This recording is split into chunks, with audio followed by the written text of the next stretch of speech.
میں نے کہا عیسائی ہونا اور بات ہے، یہودی ہونا اور بات ہے، ہندو ہونا اور بات ہے، سکھ ہونا اور بات ہے، یہ سارے رہے ہیں ہمارے ملک میں رہ رہے ہیں۔ ہندو گاں دا موتر پیتا ہے، گوبر بھی کھانا شروع کر دے،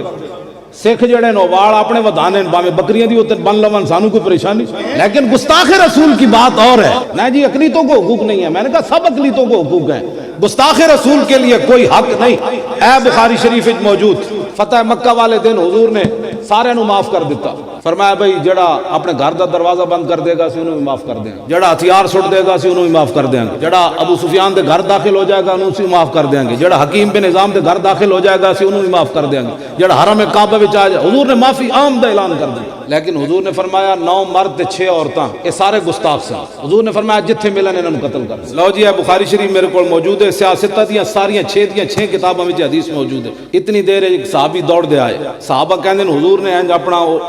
ٹوپی مبارک این چکی سی، خود یا پگڑی مبارک فرماندے نے حضور نے چکیا، اتنی دیر ایک صحابی آ گئے، عرض کی تھی حضور جڑا گستاخ ہے نا ابن قتل، وہ کعبے دے غلاف دے وچ اوتے چڑھ گیا، ایک طرف کعبے دی دیوار ایک طرف کعبے دا غلاف، حضور دی رحمت اج عام بھی ہے، ہر بندے نو معافی بھی مل رہی۔ صحابہ نے عرض کی تھی ہن کی کریے؟